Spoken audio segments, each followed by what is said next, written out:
بسم اللہ الرحمن الرحیم وَإِلَىٰ عَادٍ أَخَاهُمْ هُودًا قَالَ يَا قَوْمِ اعْبُدُوا اللَّهَ مَا لَكُم مِّنْ إِلَٰهٍ غَيْرُهُ إِنْ أَنتُمْ إِلَّا مُفْتَرُونَ۔ اور عاد کی طرف ہم نے بھیجا ان کے بھائی ہود کو،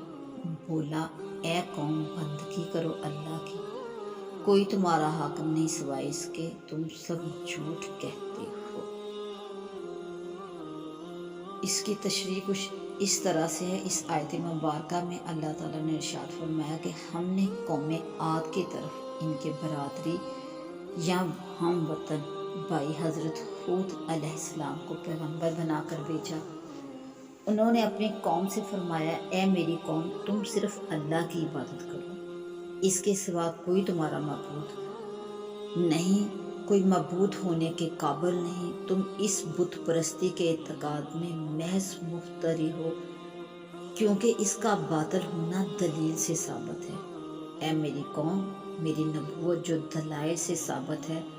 اس کی مزید تائید اس سے بھی ہوتی ہے کہ میں تم سے تبلیغ پر کچھ معاوضہ نہیں مانگتا، مگر میرا معاوضہ تو صرف اس اللہ کے ذمہ ہے جس نے مجھے عدم محض سے پیدا کیا۔ پھر کیا تم اس کو نہیں سمجھتے کہ دلیل نبوت موجود ہے اور اس کے خلاف کوئی وجہ شبہ کی نہیں؟ پھر نبوت میں شبہ کی کیا وجہ؟ اور اے میری قوم، تم اپنے گناہ، کفر و شرک وغیرہ اپنے اللہ سے معاف کراؤ،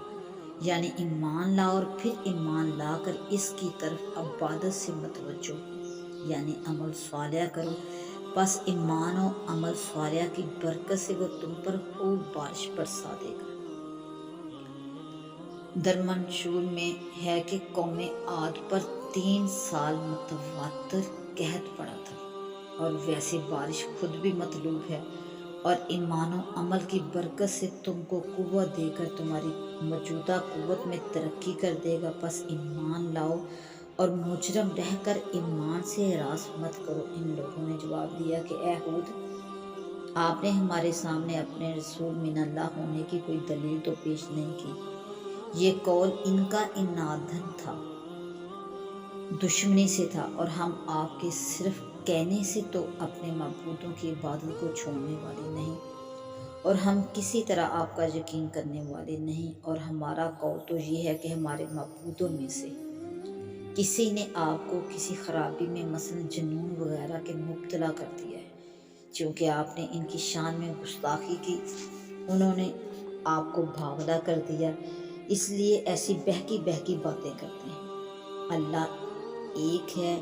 میں نبی ہوں۔ ہود علیہ السلام نے فرمایا کہ تم جو کہتے ہو کسی بت نے مجھ کو باولا کر دیا ہے، تو میں علی الاعلان اللہ کو گواہ کرتا ہوں، اور تم بھی سن لو اور گواہ رہو کہ ان چیزوں سے بالکل بیزار ہوں جن کو تم اللہ کے سوا شریک عبادت قرار دیتے ہو۔ سو میری عداوت اول تو پہلے سے ظاہر ہے، اب اس اعلان برات سے اور زیادہ موقع ہو گئی، تو اگر ان بتوں میں کچھ قوت ہے تو تم اور وہ سب مل کر میرے ساتھ ہر طرح کا داؤ کر لو، اور پھر مجھے ذرا مہلت نہ دو اور کوئی کسر نہ چھوڑو، دیکھوں تو صحیح میرا کیا کر لیں گے۔ اور جب وہ ماں تمہارے کچھ نہیں کر سکتی تو اکیلے تو کیا خاک کر سکتے ہیں؟ میں یہ دعویٰ اس لیے دل کھول کر رہا ہوں کہ بت تو محض عاجز ہیں، ان سے تو اس لیے نہیں ڈرتا رہ گے تم، سوگو تم کو کچھ قدرت طاقت حاصل ہے، لیکن میں تم سے اس لیے نہیں ڈرتا کہ میں نے اللہ پر توکل کر لیا جو میرا بھی مالک ہے اور تمہارا بھی مالک ہے۔ جتنے روئے زمین پر چلنے والے ہیں سب کی چوٹی اس نے پکڑ رکھی ہے، یعنی سب اس کے قبضے میں ہیں،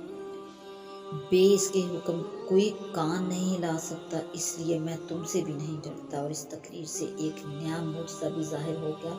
کہ ایک شخص تنہا ایسے بڑے بڑے زوراور لوگوں سے ایسی مخالفانہ باتیں کرے اور وہ اس کا کچھ نہ کر سکے، بس وہ جو کہتے تھے آیت ماں جینا بھی بجینا، اس سے اس کا بھی ایک جواب ہو گیا کہ اگر معجزہ سابقہ سے قطع نظر کی جائے تو لو یہ دوسرا معجزہ ہے، بس نبوت پر دلیل قائم ہوگی، اور اس میں جو منشا اجتباع تھی، آیت اس کا جواب بھی ہو گیا، بس نبوت ثابت ہوگی، اس سے توحید کا وجود بھی ثابت ہو گیا، جس کی طرف میں دعویٰ کرتا ہوں اور تمہارا کہنا ہے آئمہ نحن بتارک آلہتنا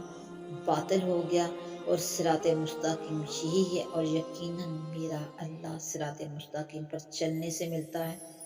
بس تم بھی اس صراط مستقیم کو اختیار کرو تاکہ مقبول اور مقرب ہو جاؤ۔ پھر اگر اس بیان بلیغ کے بعد بھی تم راہ حق سے پھر رہو گے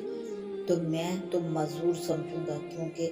جو پیغام دے کر مجھ کو بھیجا گیا وہ تم کو پہنچا چکا ہوں، لیکن تمہاری کم بختی آئے گی کہ تم کو اللہ تعالیٰ ہلاک کر دے گا، اور تمہاری جگہ میرا اللہ دوسرے لوگوں کو اس زمین میں آباد کر دے گا، سو تم اس اعراض و کفر میں اپنا ہی نقصان کر رہے ہو، اور اس کا تم کچھ نقصان نہیں کر رہے۔ اور اگر اس ہلاک میں کسی کو یہ شبہ ہو کہ اللہ کو کیا خبر کہ کون کیا کر رہا ہے، تو خوب سمجھ لو کہ بالیقین میرا اللہ ہر شے کی نگہداشت کرتا ہے، اس کو سب خبر رہتی ہے۔ بس ان تمام حجتوں پر بھی ان لوگوں نے نہ مانا، اور سمانے عذاب شروع ہوا، سو جب ہمارا حکم عذاب کے لیے پہنچا اور ہوا کے طوفان کا عذاب نازل ہوا، تو ہم نے ہود علیہ السلام کو اور جو ان کے ہمراہ اہل ایمان تھے ان کو اپنی عنایت مہربانی کرم سے اس عذاب سے بچا لیا، اور ان کو ہم نے ایک بہت ہی سخت عذاب سے بچا لیا، آگے اوروں کو عبرت دلانے کے لیے۔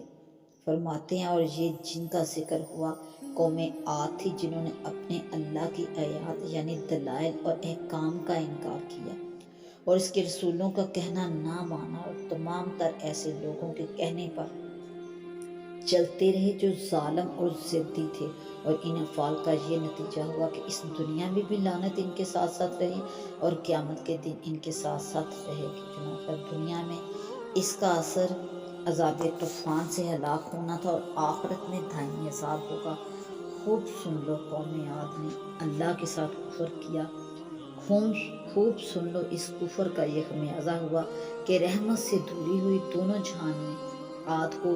جو کہ ہود کی قوم تھی، اور ہم نے قوم سمود کے پاس ان کے بھائی صالح کو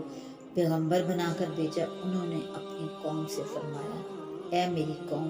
صرف اللہ کی عبادت کرو، اس کے سوا کوئی تمہارا معبود ہونے کے قابل نہیں،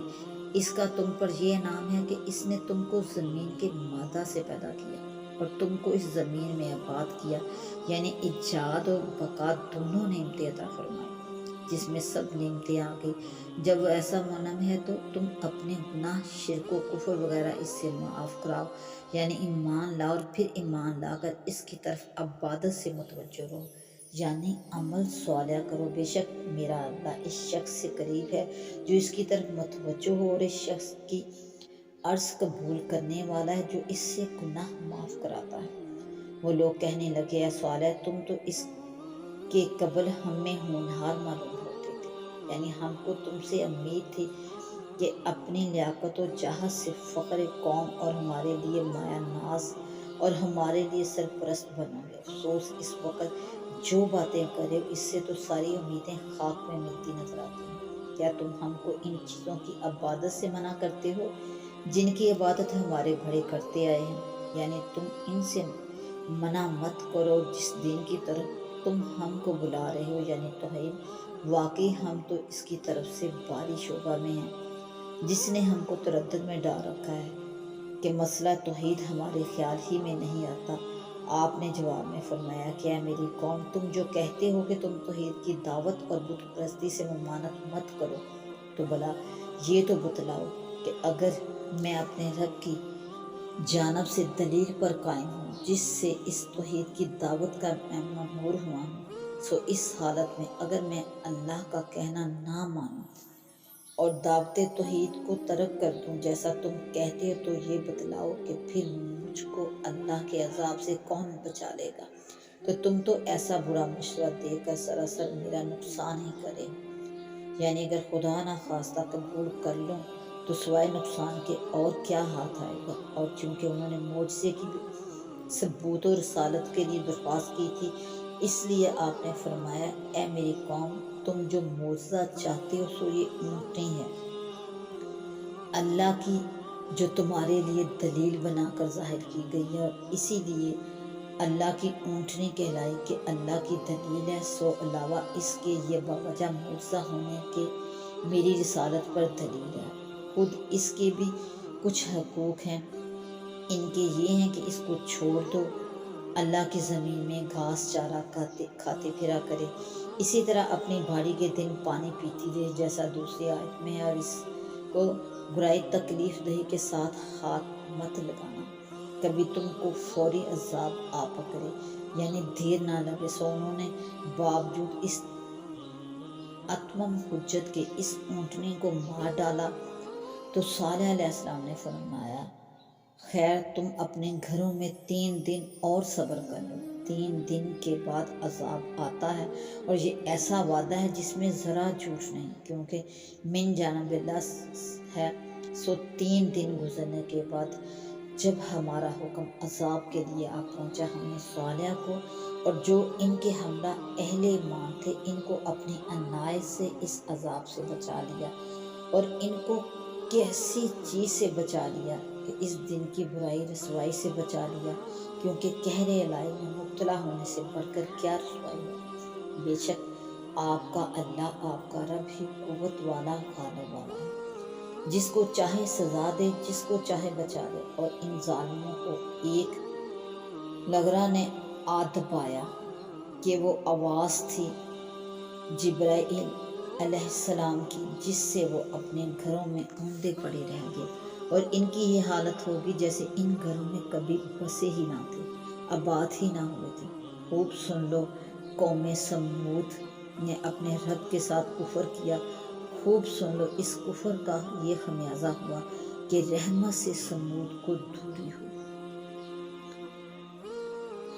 سورہ ہود کی مذکورہ پہلی 11 آیتوں میں اللہ تعالیٰ کے برگزیدہ پیغمبر حضرت ہود کا ذکر ہے، جن کے نام سے یہ سورہ موسوم ہے۔ اس سورت میں نوح علیہ السلام سے لے کر حضرت موسیٰ تک قرآن کریم کے خاص درس میں 7 انبیاء اور ان کی امتوں کے واقعات مذکور ہیں، جن میں عبرت موعظت کے ایسے مظاہر موجود ہیں کہ جس دل میں ذرا بھی حیات اور شعور باقی وہ ان سے متاثر ہوئے بغیر نہیں رہ سکتا۔ عبرت کے علاوہ ایمان اور عمل صالح کے بہت سے اصول اور فروع اور انسان کے لیے بہترین ہدایت موجود ہے۔ قصہ و واقعات تو اس میں 7 پیغمبروں کے درج ہیں، مگر سورت کا نام حضرت ہود کے نام سے منسوب کیا گیا، جس سے معلوم ہوتا ہے کہ اس میں حضرت ہود کے قصے کو خاص اہمیت حاصل ہے۔ ہود علیہ السلام کو حق تعالیٰ نے قوم عاد میں مبعوث فرمایا۔ یہ قوم اپنے ڈھیل ڈھول اور قوت و شجاعت کے اعتبار سے پورے عالم میں ممتاز تھی، اپنی جسامت طاقتور ہونے کی وجہ سے قوت اور شجاعت کے اعتبار سے پورے دنیا میں یہ ممتاز سمجھی جاتی تھی۔ حضرت ہود علیہ السلام بھی اسی قوم کے فرد تھے۔ لفظ اخاہم ہودن میں اسی طرف اشارہ فرمایا گیا، مگر یہ اتنی قوی اور بہادر قوم افسوس کہ اپنے عقل و فکر کو کھو بیٹھی تھی، اور اپنے ہاتھوں سے تراشی ہوئی پتھروں کی مورتیوں کو اپنا خدا اور معبود بنا رکھا تھا۔ حضرت ہود علیہ السلام نے جو دعوت دین اپنی قوم کے سامنے پیش کی، اس کے 3 اصولی باتیں ابتدائی 3 آیتوں میں ان کا ذکر ہوا۔ اول دعوت توحید، یہ کہ اللہ تعالیٰ کے سوا کسی کو لائق عبادت سمجھنا جھوٹ اور افطرا ہے۔ دوسرا یہ کہ میں جو یہ دعوت توحید لے کر آیا ہوں، اس کے لیے اپنی زندگی کو وقف کر رکھا ہے۔ تم یہ سوچو سمجھو کہ میں نے یہ مشقت اور محنت کیوں اختیار کر رکھی ہے۔ نہ میں تم سے اس کی خدمت کا کوئی معاوضہ مانگتا ہوں، نہ مجھے تمہاری طرف سے کوئی مادی فائدہ پہنچتا ہے۔ اگر میں اس کو اللہ تعالیٰ کا فرمان اور حق نہ سمجھتا تو آخر ضرورت کیا تھی کہ تمہیں دعوت دینے اور تمہاری اصلاح کرنے میں اتنی محنت برداشت کرتا۔ یا قوم لا اسألکم علیہ اجرا، قرآن کریم نے یہ بات تقریباً سبھی انبیاء کی زبان سے نقل کی کہ ہم تم سے اپنی دعوت و محنت کا کوئی معاوضہ نہیں مانگتے۔ اس سے معلوم ہوتا ہے کہ دعوت و تبلیغ کا اگر معاوضہ لیا جائے تو دعوت مؤثر نہیں رہتی۔ جس پر تجربہ شاہد ہے کہ وہ واعظ و نصیحت پر اجرت لینے والوں کی بات سامعین پر اثر انداز نہیں ہوتی۔ تیسری بات یہ فرمائی کہ اپنی پچھلی زندگی میں جو کفر اور گناہ کر چکے ہو اللہ تعالیٰ سے ان کی مغفرت مانگو، اور اگلی زندگی میں ان سب گناہوں سے توبہ یعنی اس کا پختہ ارادہ معاہدہ کرو کہ اب ان کے پاس نہ جائیں گے۔ اگر تم نے یہ استغفار اور توبہ کا عمل کر لیا تو اس کے نتیجے میں آخرت کی دائمی فلاح تو ملے ہی گی، دنیا میں بھی اس کے بڑے فائدے مشاہدہ کرو گے۔ ایک یہ کہ توبہ اور استغفار کرنے سے تمہاری قحط سالی دور ہو جائے گی، وقت پر خوب بارش ہوگی جس سے تمہارے رزق میں وسعت پیدا ہوگی۔ دوسرا یہ کہ تمہاری طاقت اور قوت بڑھ جائے گی۔ یہاں طاقت اور قوت کا لفظ عام ہے جس میں بدنی صحت وقت بھی داخل ہے، اور وہ طاقت بھی جو مال اور اولاد کی بہتات سے انسان کو حاصل ہوتی ہے، یعنی کہ بدنی صحت موجودہ وقت میں طاقت ہوئی، مال اور اولاد کی بہتات بھی انسان کے لیے ایک طاقت ہوتی ہے۔ اس سے معلوم ہوا کہ گناہوں سے توبہ اور استغفار کا خاصہ یہ ہے کہ دنیا میں بھی رزق میں وسعت اور مال و اولاد میں برکت ہوتی ہے۔ حضرت ہود علیہ السلام کی قوم نے ان کی دعوت کا جواب دہی اپنی جاہلانہ روش سے یہ دیا کہ آپ نے ہمیں کوئی معجزہ تو دکھلایا نہیں، صرف زبانی بات ہے، اس لیے ہم آپ کے کہنے سے اپنے معبودوں کو نہ چھوڑیں گے اور آپ پر ایمان نہ لائیں گے، بلکہ ہمارا خیال تو یہ ہے کہ ہمارے معبود بتوں کو برا کہنے کی وجہ سے آپ کی کسی دماغی خرابی میں مبتلا کر دیا ہے آپ کو، اس لیے آپ ایسی باتیں کرتے ہیں۔ اس کے جواب میں حود علیہ السلام نے پیغمبرانہ جرأت کے ساتھ فرمایا کہ اگر تم میری بات نہیں مانتے تو سن لو کہ میں اللہ کو گواہ بناتا ہوں، اور تم بھی گواہ رہو کہ میں اللہ کے سوا تمہارے سب معبودوں سے بیزار ہوں۔ اب تم اور تمہارے بت سب مل کر میرے خلاف جو کچھ بھی دعو کر سکتے ہو کر لو، اگر میرا کچھ بگاڑ سکتے ہو تو بگاڑ لو، اور اگر مجھے ذرا مہلت بھی اس میں بے شک نہ دینا، یعنی کہ میرا جو بگاڑنا چاہتے ہو بگاڑ لو بغیر مجھے مہلت دیے۔ اور فرمایا کہ اتنی بڑی بات میں اس لیے کہہ رہا ہوں کہ میں نے اللہ پر توکل اور بھروسہ کر لیا ہے، جو میرا بھی رب ہے، میرا بھی اللہ ہے اور تمہارا بھی، جتنے روئے زمین پر چلنے والے ہیں سب کی چوٹی اس نے پکڑ رکھی ہے، کسی کی مجال نہیں کہ اس کے اذن و مشیت کے بغیر کسی کو ذرا برابر نقصان یا تکلیف پہنچا سکے۔ یقیناً میرا رب صراط مستقیم پر ہے، یعنی جو صراط مستقیم پر چلتا ہے رب اس کو ملتا ہے، اس کی مدد کرتا ہے، یعنی کہ میرا رب کی جو تلاش ہے وہ صراط مستقیم پر ہے، میرے رب کی جو خوشخبری ہے بشارت ہے وہ صراط مستقیم پر ہے۔ اگر صراط مستقیم پر رہو گے تو اپنے اللہ کو پاؤ گے، اگر صراط مستقیم سے دور ہوگے تو جہنم تمہارا مقدر ہوگی۔ پوری قوم کے مقابلے میں ایسا بلند دعویٰ اور ان کو حیرت دلانا، اور پھر پوری بہادر قوم میں سے کسی کی مجال نہ ہونا کہ ان کے مقابلے میں کوئی حرکت کرے، یہ سب ایک مستقل معجزہ تھا حود علیہ السلام کا، جس سے ان کی اس بات کا بھی جواب ہو گیا کہ آپ نے ہمیں کوئی معجزہ نہیں دکھلایا، اور اس کا بھی جواب ہو گیا کہ ہمارے بتوں نے آپ کو دماغی خرابی میں مبتلا کر دیا، کیونکہ اگر بتوں میں یہ طاقت ہوتی تو اس وقت ان کو زندہ نہ چھوڑتے۔ اس کے بعد فرمایا کہ اگر تم اسی طرح سے اسی غلط خیال میں رہو گے تو سمجھ لو، اسی غلط طریقے پر رہو گے تو سمجھ لو کہ جو پیغام دے کر مجھے بھیجا گیا میں تمہارے سامنے پہنچا چکا ہوں۔ تو اب اس کا نتیجہ اس کے سوا کیا ہے کہ تم پر اللہ کا قہر اور غضب آ جائے اور تم سب نیست و نابود ہو جاؤ، اور میرا اللہ تمہارا اور اس معاملے میں جو کچھ کر رہے ہو اپنا ہی نقصان کر رہے ہو، اللہ تعالیٰ کا کچھ نقصان نہیں کر رہے۔ یقیناً میرا اللہ ہر چیز کی نگہداشت کرتا ہے اور وہ تمہارے ہر کام اور خیال سے باخبر ہے۔ ان لوگوں نے ان باتوں میں سے کسی چیز پر کان نہ دھرا اور اپنی سرکشی پر قائم رہے تو اللہ تعالیٰ کا عذاب ہوا کہ طوفان کی صورت میں ان پر نازل ہوا، جس نے مکانات اور درختوں کو جڑوں سے اکھاڑ دیا، آدمی اور جانور ہوا میں اڑ کر